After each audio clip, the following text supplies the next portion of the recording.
किस वजह से अपने बेटे को मंत्री? हमने कहा ना कि युवा है, जोश है, वो उसके अंदर पढ़ा लिखा है, कंप्यूटर साइंस से उसने इंजीनियरिंग की, लाखों रुपया का पैकेज था, उसको छोड़ करके जनता की सेवा का मन बनाया, तो इसलिए उसको मौका मिला। आपने चुनाव नहीं लड़वाया, डायरेक्ट मंत्री बना दिया, एमएलसी के थ्रू आप चाह रहे हैं? हाँ, चुनाव लड़ने की स्थिति नहीं बन पाई, इसलिए चुनाव नहीं लड़ा।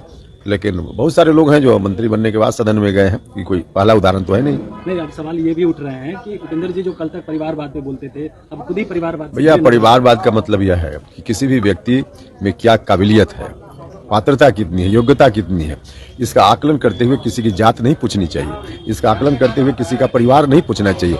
आप देखिए कि उसके अंदर काबिलियत है कि नहीं, उसके अंदर योग्यता है कि नहीं, उसके अंदर पात्रता है कि नहीं। अगर यह है तब जात और परिवार देखकर उस पर आकलन नहीं होना चाहिए।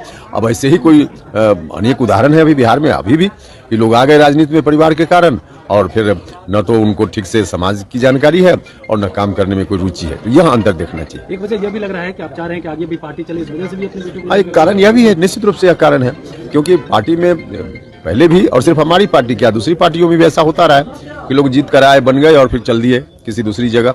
तो इस स्थिति से भी बचना जरूरी था, तो इसलिए भी हमने इस तरह का डिसीजन लिया। लोहिया कर्पूरी की भी बातें शुरू हो गई है कि आप लोहिया कर्पूरी की बात करते थे, कर्पूरी जी ने कभी अपने बेटे को नहीं लाया राजनीति में, कभी इस तरह का नहीं, उसका मामला हम फिर कहेंगे कि किसी भी व्यक्ति का आकलन करते हुए उसका परिवार देख करके आप नहीं आकलन करिए, उसकी योग्यता देखिए।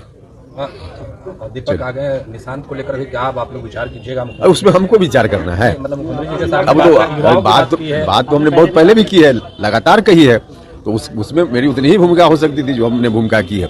बाकी डिसीजन तो नीतीश जी को लेना है।